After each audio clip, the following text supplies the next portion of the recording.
Alright, let's dive into the fascinating world of relationships and true love psychology. Have you ever wondered why the woman who claims to love you the most also gets the angriest at you? The sweet but perplexing paradox of love and anger. It's a bit like buying a lottery ticket, isn't it? You're all excited about potentially winning the jackpot, but when the numbers don't line up, frustration sets in. In the grand lottery of love, when we invest our emotions and expectations into someone, it's only natural that we might feel a bit peeved when reality doesn't match our dreams. But let's not forget, anger isn't necessarily a bad sign. Often, it's just love wearing a prickly coat. It's the passion behind the anger that speaks volumes about the depth of love. After all, indifference is the real enemy of love, not anger. So next time your beloved gets a little hot under the collar, remember. So if your partner gets angry at you, it could just be a sign of how much they care. Now don't just take our word for it. Let's dive into the science behind love and anger. You see, our bodies are like a bustling city with hormones as the traffic. When you're in love, your body produces a surge of oxytocin, the so-called love hormone. It's like a warm hug from the inside, making you feel all fuzzy and secure. But what about when you're angry? Well, that's when cortisol, the stress hormone, hits the highway. It's like your body's own action hero, preparing you for a possible threat. It's a bit like watching a thrilling movie.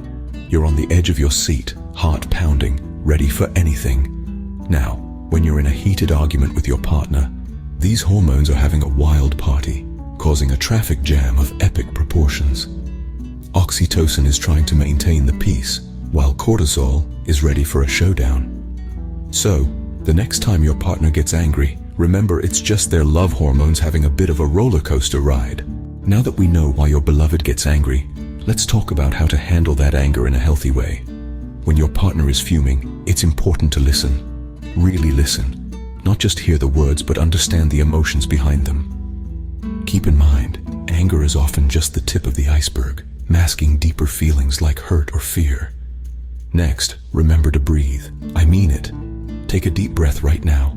Feels good, doesn't it? It's hard to be angry when you're feeling calm and centered. Now here's a fun tip. When your partner's angry, try imagining them as an adorable, grumpy puppy. It's tough to stay mad at a puppy, right? Lastly, communicate. Talk about your feelings openly and honestly, without blaming or criticizing. This isn't a battle to win. It's a journey you're on together. Remember, it's not about avoiding anger. It's about managing it in a way that strengthens your relationship. So, what have we learned today? Love and anger, two seemingly opposing forces, are actually more intertwined than you'd think.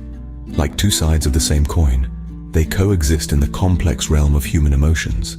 The science behind these emotions is fascinating, revealing that anger can sometimes be a sign of deep-seated love. It's like saying, "Hey, I care enough about you to get mad." So if love is a battlefield, then consider anger as the occasional friendly fire. It's not there to harm, but to signal that something needs attention. But remember, while anger may be an inevitable part of love, it's important to deal with it in a healthy manner. Don't let it brew into resentment, but rather let it ignite conversations and foster understanding. So next time your partner is angry, don't panic. Remember, it's just another form of their love for you. Embrace it, manage it, and keep on loving each other. Lastly, share your own experiences in the comments below. Let's start a conversation and learn from each other's insights. Don't forget to subscribe for more relationship psychology tips and tricks. Together, we can navigate the complexities of love and build stronger, healthier connections.